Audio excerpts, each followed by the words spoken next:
अरहन्ताणम् नमो अरहन्ताणम् नमो अरहन्ताणम्। हमारा कितना मतिभ्रम है कि जो स्वतः आने वाला है उसके लिए सारा का सारा प्रयत्न चल रहा है, और जो पैदा करने वाला है,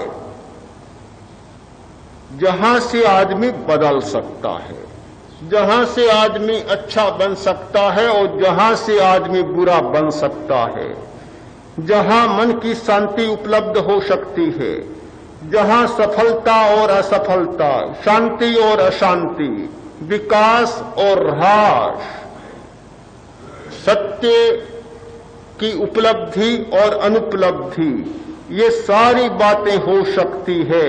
उस बिंदु की खोज हम करना नहीं चाहते। ये ध्यान की प्रक्रिया, पूरी प्रक्रिया उस बिंदु की खोज की प्रक्रिया है, ये परिणाम की प्रक्रिया नहीं है।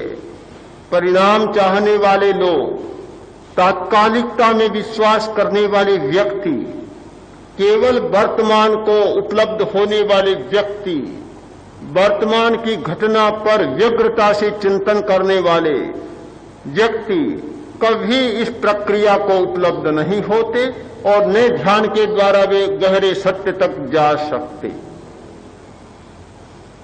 समग्रता से किसी वस्तु का विश्लेषण किए बिना जो होना चाहिए वह नहीं होता, न ठीक परिणाम आता, न ठीक प्रवृत्ति होती, और वृत्ति की तो बात ही नहीं होती।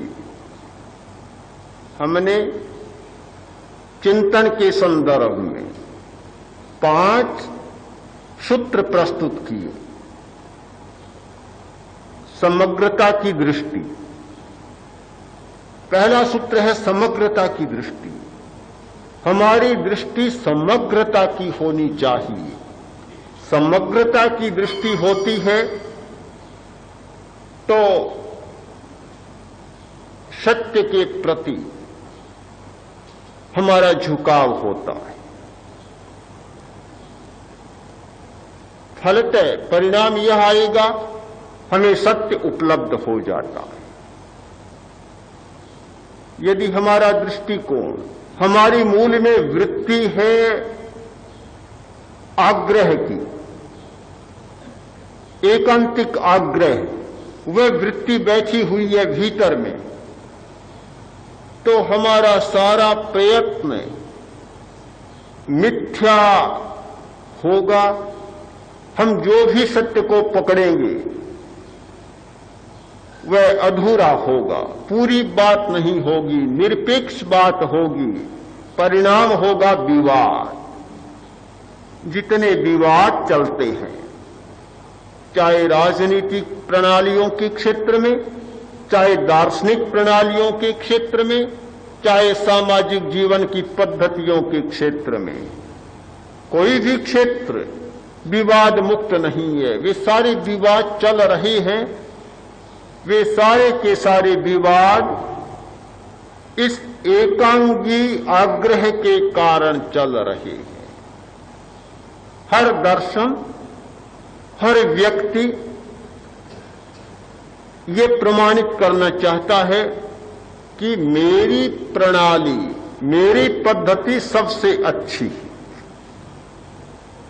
बात तो बहुत अच्छी है, ये विश्वास भी होना चाहिए कि बहुत अच्छी है, किंतु जब एकांगी बात आ जाती है, अधूरी बात आती है, तो किसी की भी अच्छी नहीं होती। मैं तो बहुत बार सोचता हूं कि भाषा में उतरने वाली कोई भी बात सर्वथा अच्छी नहीं होती, पूर्ण नहीं होती। कोई भी व्यक्ति कहे कि ये बात सबसे अच्छी है, तो इसके साथ इतना और जोर देना चाहिए कि बात अधूरी है, अधूरी अच्छी। पूरी बात तो हो ही नहीं सकती। भाषा का ये काम नहीं कब पूरे सत्य को अभिव्यक्ति दे सके। भाषा बहुत सीमित, अनंत सत्य।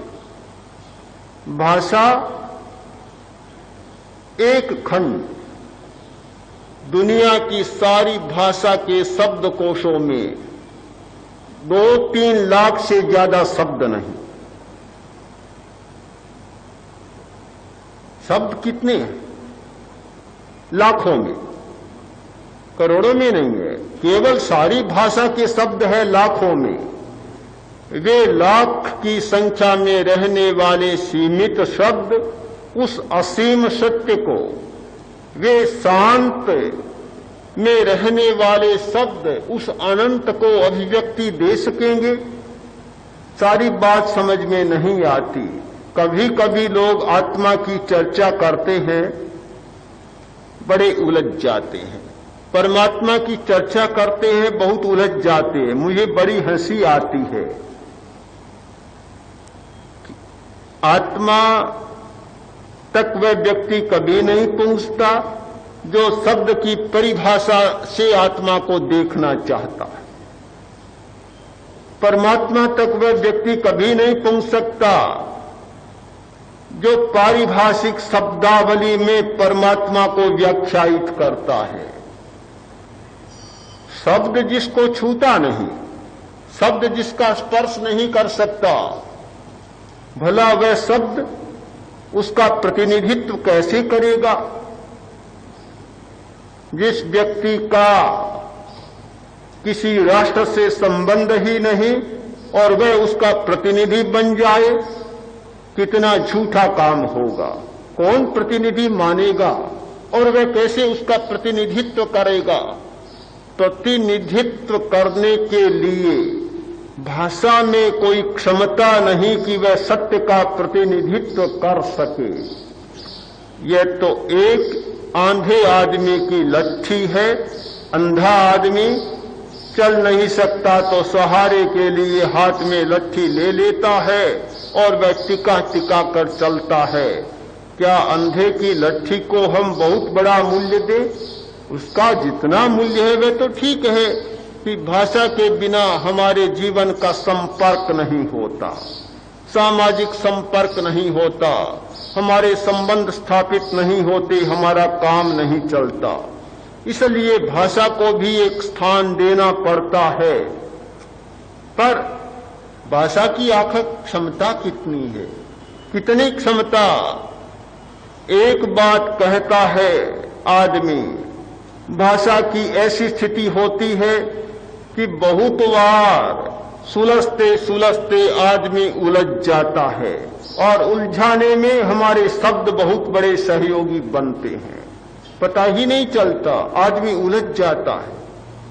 भला उस भाषा के सहारे हम कैसे परम सत्य की बात सोच सकते हैं?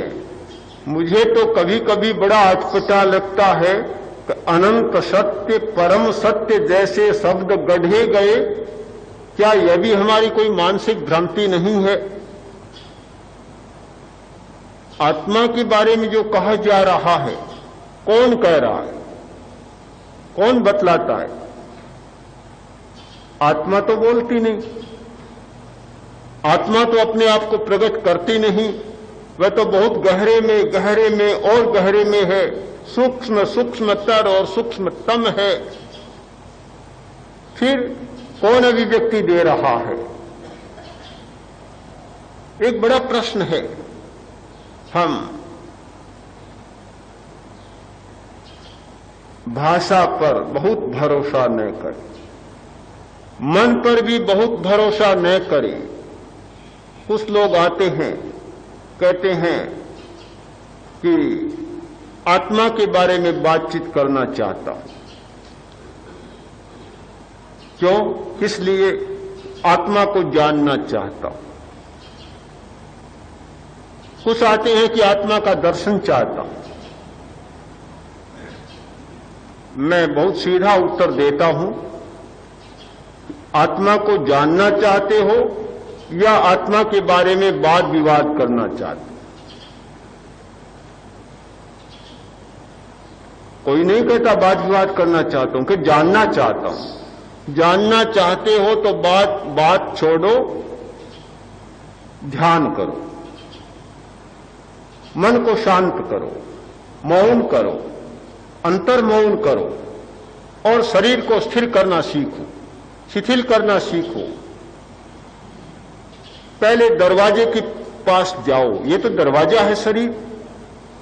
बड़ा विचित्र है, हमारे तत्वज्ञानी लोग दरवाजे के पास नहीं जाना चाहते, वे तो चाहते हैं सीधे पहुंच जाएं, बिल्कुल सीधे पहुंच जाएं। डायरेक्ट अप्रोच होनी चाहिए, बीच में कोई बिचौला नहीं होना चाहिए। अरे रास्ता तो पार करना पड़ेगा, बीच के दरवाजे तो पार करने पड़ेंगे, सीधे कैसे पहुंच जाओगे? पर वे चाहते सीधे पहुंच जाएं। बस हमारा तत्वज्ञानी कौन होगा कि जो आत्मा और परमात्मा की चर्चा करता है वह तो तत्वज्ञानी, और कभी शरीर की चर्चा कर लेता है तो वह तो तत्वज्ञान से परे चली जाता है। अरे शरीर गंदा है, उसकी क्या चर्चा करनी है, क्या कुछ करना है, बात ही नहीं सुहाती। मैंने देखा कि जो लोग इस मार्ग में उतर जाते हैं, मन, वचन और काया इन तीनों की साधना में लग जाते हैं, वे तो आत्मा तक पहुंच जाते हैं, परमात्मा तक भी पहुंच जाते हैं। किंतु इनकी साधना किए बिना केवल बातों में उलझ जाते हैं, अनंत काल बीत जाता है तो भी न आत्मा मिलता है और न परमात्मा मिलता है। वे तो उलझते ही चले जाते हैं, उलझते ही चले जाते हैं।